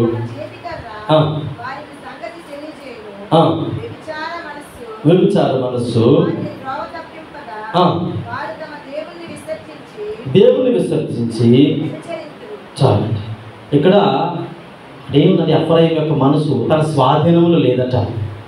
సామెతల్లో సొలొమోను భక్తుడు అంటాడు, ప్రాకారం లేనటువంటి కోట మీదకి శత్రువు ఎలా దాడి చేస్తాడో మనసును స్వాధీనపరచుకోలేని వాడి మీదకి అపవాదికుడు కూడా అలాగే దాడి చేస్తాడని రాయబడి ఉంది. ఇక్కడ మనం జ్ఞాపకం చేసుకుంటున్నప్పుడు మన జీవితాల్లో మనస్సు అనేది ఒక ప్రాకారం లాంటిది, ఒక వాల్ లాంటిది. అది ఎప్పుడైతే మన స్వాధీనంలో ఉంటుందో ఖచ్చితంగా దేవుని వాక్య నిబంధనల మధ్యలో మనం స్థిరపరచబడగలము, జాగ్రత్తగా ఉండగలమని దేవుని సేవకుడిగా తెలియజేస్తూ ఉన్నాం. అందుకనే భక్తుడైనటువంటి పౌలు గారు రోమీయులకు రాసిన పత్రిక 8వ అధ్యాయం 5వ వచనంలో ఏమంటాడంటే, శరీరానుసారులు శరీర విషయాల మీద మనసు ఉంచుతారు, ఆత్మీయానుసారులు ఆత్మ విషయముల మీద మనసు ఉంచుతారు. అంటే శరీర విషయముల మీద మనసు ఉంచినప్పుడు మనం ఏం చేస్తుంటామంటే చింతిస్తూ ఉంటాం, ఏం తినాలి, ఏం తాగాలి, ఏంటి పరిస్థితి, రేపేంటి, ఎల్లుండేంటి, తర్వాత ఏంటని. మరి శరీరానుసారమైనటువంటి మనసు కలిగిన వారు శరీర విషయముల మీద మనసు ఉంచుతారు, ఆత్మానుసారులు ఆత్మ విషయముల మీద మనసు ఉంచుతారు. అందుకని ఆత్మ విషయముల మీద ఎందుకు మనసు ఉంచాలి, శరీర విషయముల మీద ఎందుకు మనసు ఉంచకూడదని అంటే, మీకు తెలుసు ఏలియా ఎలీషాల యొక్క సహవాసము. ఏలియా వెళ్ళిపోతూ అన్నాడు ఎలీషాని, నీకేం కావాలి అని అడిగాడు. అయ్యా నాకేం కావాలని అడుగుతా బట్టి, నీకున్న ఆత్మ కంటే 2 పాళ్ళ ఆత్మ నాకు కావాలి. ఎందుకు 2 పాళ్ళ ఆత్మ అంటే, నీ కాలంలో నువ్వేం చేస్తావు, ఏదో నీ స్థాయికి తగ్గట్టుగా నీ అప్పుడున్న పరిస్థితులు బట్టి పరిధులు బట్టి నువ్వు భక్తి చేస్తావు. ఇక్కడ ఏలియా మనం జ్ఞాపకం చేసుకుంటున్నప్పుడు 2 వ్యక్తుల గురించి, ఆ తర్వాత 20 సంవత్సరాలు పరిచయం చేసినట్లు మనం చూడగలుగుతున్నాం. 7 అద్భుతాలు, 2 బ్రతికించాడు. ఆ తర్వాత 20 సంవత్సరాలు సేవ చేశాడు. ఆ తర్వాత 7 అద్భుతాలు చేసినట్లు మనం చూడగలుగుతున్నాం. ఎలీషా 2 పాళ్ళ ఆత్మ కలిగి 4 బ్రతికించాడు. ఆ తర్వాత 40 సంవత్సరాలు పరిచయం చేశాడు. ఆ తర్వాత 14 అద్భుతాలు చేశాడు. అంటే 2 పాళ్ళ ఆత్మ ఎందుకు అని అంటే, ఏలియా కాలానికి తగ్గట్టు ఆత్మ అలా ఉండాలి.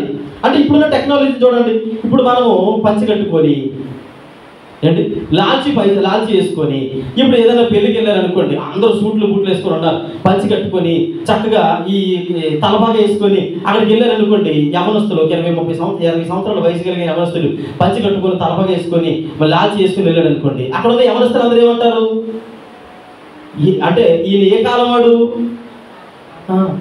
ఇది 20th కదా సచిన్, ఇవేంటి ఇంకా ఈ కట్టుబడి ఏంటి అంటే మా తాతగారిని మా తాతగారిని నేను ఫాలో అవ్వాలనుకున్నాం అంటే నవ్వుతారు అందరూ అంటారు. అంటే ఇది కాలాన్ని బట్టి మారుతుంది. అంటే అప్పుడు ఉన్నటువంటి పరిస్థితులు వేరు, అప్పుడు భక్తి జీవితం వేరు, అప్పుడు పరిస్థితులు వేరు, ఇప్పుడు బయట ఉన్నటువంటి పరిస్థితులు వేరు, స్వార్థ పరిస్థితులు మారాయి, దేవుని వాక్య పరిస్థితులు మారి, అవగాహన మారింది, వాక్యం పట్ల లోతులోకి వెళ్ళేటువంటి అవగాహన వచ్చింది. ఒకప్పుడు బైబిల్ ధ్యానం చేయాలన్నా, బైబిల్ చదవాలన్నా చాలా జాగ్రత్తగా చదివే వాళ్ళమే. ఈరోజు టెక్నాలజీ మన చేతుల్లోకి వచ్చేసింది, మన చేతుల్లో ఉంది. ఏం కావాలంటే ఎంత లోతైనటువంటి విషయాలు తెలుసుకోవాలంటే అంత లోతైనటువంటి విషయాలు తెలుసుకున్నటువంటి చక్కటి అవసరాలను దేవుడు ఇచ్చాడు. ఇక్కడ ఎలీషా అంటాడు, నాకు 2 పాళ్ళ ఆత్మ కావాలయ్యా, నీ కాలంలో కాదు, నా కాలంలో మరి ఎక్కువ పరిస్థితులు ఉన్నాయి. శరీరానుసారంగా కోరుకునేది ఆత్మీయానుసారంగా కోరుకున్నాడు. తన దగ్గర ఇంకొక ఆయన ఉన్నాడు. గెహాజీ గారు ఏం కోరుకున్నారు? శరీరానుసారమైన మనసు కనుక శరీరానుసారమైనటువంటి విషయాల మీద మనసు ఉంచినట్లు మనం చూడగలుగుతూ ఉన్నాము. గెహాజీ విషయంలో మనం జ్ఞాపకం చేసుకుంటే అంటే వీరిద్దరికి ఉన్నటువంటి వ్యత్యాసం మనము చాలా జాగ్రత్తగా అర్థం చేసుకొని మనము కూడా మనల్ని మనం స్వపరిశీలన చేసుకుందాం. అయ్యా, నా జీవితంలో కూడా శ్రమలు, ఇబ్బందులు, ఆటంకాలు వస్తూ ఉన్నాయి. అయితే నేను ఆత్మానుసారంగా ఆలోచిస్తూ ఉన్నాను, శరీరానుసారంగా ఆలోచిస్తూ ఉన్నాను. ఎఫ్రాయిము ఎలా ఆలోచిస్తున్నాడట? శరీరానుసారంగా ఆలోచిస్తున్నాడు. ఆత్మీయ లోతుల్లోకి వెళ్ళడం లేదు. ఆత్మీయ లోతుల్లోకి వెళ్ళడం లేదు కనుకనే అతను ఏం చేశాడు తెలుసా? పడిపోతాడు. నేను అంటాను, మీరు చూడండి, ఎక్కడ ఉన్నప్పుడు దేవుని మందిరంలో ఉన్నప్పుడు కానీ, వాక్యం తెలియజేసేటప్పుడు కానీ చాలా మంది ఏమనుకుంటారంటే చాలా కష్టాలు పడుతూ ఉంటారు. నేను అనుకుంటాను అలాంటి పరిస్థితుల్లో వీళ్ళు ఏంటి, అసలు వీళ్ళ దుస్థితి ఏంటి అంటే, మీరు చూడండి, ఉన్న అవకాశాన్ని సద్వినియోగం చేసుకోకుండా అయిపోయిన తర్వాత వరుసలు కలిపే వాళ్ళు ఉంటారు. వరుసలు కలిపేవాడు బైబిల్ గ్రంథంలో ధనవంతుడు ఉన్నాడు. ఎవరు ధనవంతుడు? అక్కడికి వెళ్ళి ఎవరు పిలుస్తూ ఉన్నాడు? అబ్రహామా లేదండి, ఇంకా ముందు ఒక సెంటెన్స్ ఉంది. తండ్రి అయిన అబ్రహామా అంటే, తండ్రి అయిన అబ్రహాం అంటే అప్పుడు దాకా తండ్రిని పిలిచాడు. కొనేనాడైనా బ్రతుకున్నంత కాలం విరవేగాడు, బ్రతుకున్నంత కాలం వాక్య భయం లేదు, దేవుని భయం లేదు, క్రమము లేదు, ఏది అక్కడ బ్రతుకున్నంత కాలం వెచ్చని తిరిగి ఇప్పుడు అవసరం వచ్చిన తర్వాత తండ్రి అయిన అబ్రహాం వరుసలు వెళ్ళిపోతున్నాడు అంతే. నేను అంటాను, అవకాశం ఉన్నప్పుడు సద్వినియోగపరుచుకోవాలి. చెయ్యి దాటిపోయిన తర్వాత నువ్వు వరుసలు గెలిపినా ఏం గెలిపినా ప్రయోజనము. చూడండి, ఇక్కడ మనం జ్ఞాపకం చేసుకుంటే ఆత్మ విషయంలో దీనులైన వారు మాత్రమే ధన్యులు, వారు మాత్రమే ఇలా జ్ఞాపకం చేసుకోండి.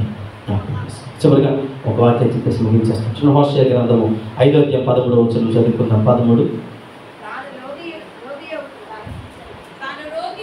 రోగి అవుట ఎఫ్రాయిము తనకు చదవండి. యూదా చూచెను, అప్పుడు ఎఫ్రాయిము అశ్షూరుల యొద్దకు పోయెను, రాజైన హోరేబును పిలుచుకొనెను. అయితే అతడు నిన్ను స్వస్థపరచలేడు, నీ పుండు బాగు చేయలేడు. చాలండి.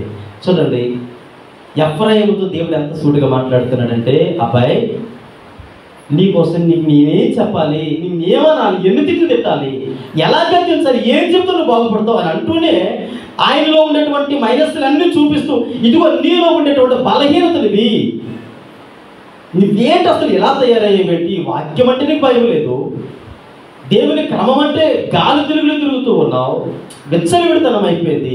లాస్ట్కి ఎంతగా దిగజారిపోయినట్టు ఎఫ్రాయిము తనకి పుండు పుట్టిందట, బలహీనత వచ్చిందట. ఇప్పుడు పుండు పుడితే బలహీనత వస్తే ఎక్కడికి వెళ్ళాలి? అయ్యో, దేవుని మందిరానికి వెళ్ళి కదా. హిజ్కియాకు పుండు పుడితే గోడ తడి తిరిగి ఏడ్చాడు, పతులకి ఇంకెక్కడికి వెళ్ళలేదు కదా, గోడ తడి తిరిగి ఏడ్చాడు. అయ్యా, నేనేం చేశాను, నీ మందిరంలో ఎలా పెరిగానో తెలియదా అనగానే 15 సంవత్సరాలు ఆయుష్ ఇచ్చినటువంటి దేవుడు ఎక్కడికి పరిగెత్తుకుని వెళ్తూ ఉన్నారు? నీకు ఇంట్లో ఏదో జరిగింది, ఏదనేది మీకు తెలుసు. ఏం జరిగిందో తెలియదు, దాన్ని పట్టుకొని రాసులు, ఫలాలు, ఆ డేట్లు అవి అన్నీ పట్టుకొని పరిగెత్తుకొని వెళ్ళి అర్జెంటుగా అర్ధరాత్రి 6 నిమ్మకాయలు, 6 టెంకాయలు, 6 అల్లవి, 6 ఇవి అవన్నీ పోగొట్టుకొని సంచిలో మూట కట్టుకొని, ఎవరు చూస్తున్నారో చూడండి, ఏదో నల్ల కోడికలే వాళ్ళు మచ్చ ఉండకూడదు, అన్నీ కట్టుకొని పట్టుకొని వెళ్ళి మళ్ళీ నేను బాప్తిసం తీసుకున్నాను కదా, నేను దూరంగా కూర్చుంటాను, వెళ్తాను, నేను దూరంగా కూర్చుంటాను, నువ్వు దగ్గరగా కూర్చో, నువ్వు బాప్తిసం తీసుకోలేదు కదా, పర్వాలేదు, రావచ్చు కానీ పాటించకూడదు. అన్నీ అయిపోయాయి కదా, అన్నీ అయిపోయిన తర్వాత పర్లేదు, నేను పట్టుకుంటాను, నేను ప్రార్థన అంటే నేను బాప్తిసం తీసుకున్నాను, ప్రార్థన బలం ఉంది కాబట్టి నా దగ్గరికి అపవాదిగాడు రాడు. అది దీవించింది లేదా, అది మంత్రించింది ఉంది కదా, అది నా చేతికి ఎవరు పట్టుకున్నారు? అక్కడికి వెళ్ళి కూర్చునేటప్పుడు మాట్లాడేటప్పుడు బాప్తిసం తీసుకోలేని కూర్చోవాలి. అది పట్టుకొని వచ్చేటప్పుడు ఎవరు పట్టుకోవాలి? బాప్తిసం తీసుకున్నాను కాబట్టి నా దగ్గరికి సాతాను కూడా రాలేడు. ఈవిడ భక్తి పరురాలు మరి ఏం చేస్తుంది, ఆ పది కూడా రాలేడట. ఎఫ్రాయిం పరిస్థితి ఎలాగో తెలుసండి. ఎంతగా దిగజారిపోయినటువంటి భక్తి, సన్నగిల్లిపోయినటువంటి భక్తి, ఆధ్యాత్మికంగా బలపడినటువంటి విశ్వాసంలో ఉండేటువంటి క్రమము కాదు ఇది. ఎంత ప్రార్థన చేస్తే ప్రయోజనం ఏంటి? ఎక్కడికి వెళ్తూ ఉన్నావు? ఎఫ్రాయిమా, వాడు నిన్ను బాగు చేయలేడు. హోరేబు నేను ఎవరు బాగు చేయగలడా? నీ గాయాన్ని కట్టగలడా? నీ జీవితాన్ని నిలబెట్టగలడా? నిత్య రాజ్యానికి నేను నడిపించగలడా? నిన్నేం చేయాలన్నా ఆయన చేయగలడు. తన ప్రాణమును తునప్రాయంగా వదిలేసింది ఊరికనే కాదు, పిలక పట్టుకొని లెక్కడికి రోజు రాబోతుంది. గుర్తుపెట్టుకోండి. ఎఫ్రాయిమా, నేను ఏం చెప్పాలి నీ గురించి, ఏం అడగాలి నీ గురించి, ఏంటి అసలు నేను చూసి ఎంతగా దిగజారిపోయావు, ఎందుకు ఇలా తయారయ్యావు? వాక్యం అంటే ఇక్కడ ఎలా చూస్తున్నట్టు వాక్యమును అన్యములుగా చూస్తూ ఉన్నాడు, గాలిని వేస్తూ ఉన్నాడు, గాలి మాటలు వాడికి చేసుకున్నాడు, అనేకమైన అబద్ధ మాటలు వాడికి చేసుకున్నాడు. ఆ తర్వాత 4వది మరి మోసము చేసేటువంటి ఇక్కడ తప్పు త్రోవలు నడుస్తూ ఉన్నాడు. తన మనస్సును మరి దేవుని కొరకు అక్కడ లోకం కొరకు వదిలేశాడు. చివరితో మనం చూసినట్లయితే ఎవరు స్థిరపరుస్తారు గుర్తించకుండా ఎక్కడెక్కడికో పరిగెత్తుతున్నాడు. దేవుడు అంటాడు, స్థిరపరిచేది నేనే, ఎవ్వరు నేను స్థిరపరచలేదు, తిరిగి నా సన్నిధికి రా అంటున్నాడు. ఒకవేళ అలాంటి స్థితిలో ఉన్నారా? ఎఫ్రాయిములాగా మనం కూడా భక్తిని విడిచి భక్తిహీనతలో మనం అలా కొనసాగుతూ ఉంటే, నేనంటాను దేవుని సేవకుడిగా చేతులు జోడించి మిమ్మల్ని వేడుకుంటూ ఉన్నాను దేవుని సన్నిధానంలో, అయ్యా ఈ దినము నుంచి నా జీవితాన్ని కొరకు అర్పిస్తాను. చేశానయ్యా, తప్పు చేశాను, నా దృష్టిలో పడిపోయినాయా, మాటలో పడిపోయినాయా, నడవడికలో పడిపోయినాయా, ఆలోచనలో పడిపోయినాయా, నా జీవితాన్ని సరి చేసుకోవడానికి ఇష్టపడతాను. దేవుని సన్నిధి అంటే నవ్వులాట కాదండి. దేవుని సన్నిధి అంటే ఎగతాళి కాదు. దేవుని సన్నిధి అంటే మన ఇష్టానుసారంగా ప్రవర్తించేది కాదు. ఒకవేళ సేవకుడు, పెద్దలు, నీ కుటుంబ సభ్యులు, నీ తల్లిదండ్రులు, నీ బంధువులు ఎవడో చూడకపోవచ్చు. నేనంటాను, నిన్ను పుట్టించిన దేవుడు నిన్ను చూస్తూ ఉన్నాడు. ఆయనకి లెక్క ఒప్ప చెప్పవలసి ఉన్నది. ఎఫ్రాయిమును నిలదీసిన దేవుడు నిన్ను నిలదీయకుండా ఉంటాడా? ప్రార్థన చేసుకుందాం. దేవుని సన్నిధిలో మన హృదయాలు తెలిసి ఎవరికి చెప్పవలసిన అవసరం లేదు. దేవుని సన్నిధిలో చెప్తాం, అయ్యా మీరు నాతోనే మాట్లాడేది ప్రభా, ఎన్నిక లేనటువంటి వాడిని, ఎన్నిక లేనటువంటి వ్యక్తిని ప్రభా, అయ్యా తృణప్రాయంగా, అయ్యా ఎదుగుతండి, అయ్యా ఏ యోగ్యత లేనప్పటికీ మీరు నన్ను ఎంతగానో హెచ్చించారయ్యా, ఎంతగానో నన్ను ప్రేమిస్తూ ఉన్నారు ప్రభా. అయ్యా ఎదుగుతాను, మీరు చేసిన మేలులు అయితేనేమి, మీరు ఇచ్చినటువంటి రక్షణ అయితేనేమి, మీరు ఇచ్చినటువంటి ఆశీర్వాదాలు అయితేనే ప్రభా, అయ్యా ఎదుగుతండి చెమ్మగలిగిన వాక్యములు ప్రభా, అయ్యా నేను ప్రభా ఎదుగుతండి మరి ఎందుకు పనికిరైనటువంటి వాక్యముగా ఏదో ప్రభా మరి నామకార్థంగా చూస్తూ ఉన్నాను. నన్ను క్షమించండి దేవా. పరిశుద్ధుడా, ప్రేమ కలిగిన తండ్రి, మీకు వందనాలు. ఆశ్చర్యకరుడు యేసయ్యా, మీకే మహిమ చెల్లిస్తూ ఉన్నాను. దేవా, తండ్రి కూడా వచ్చిన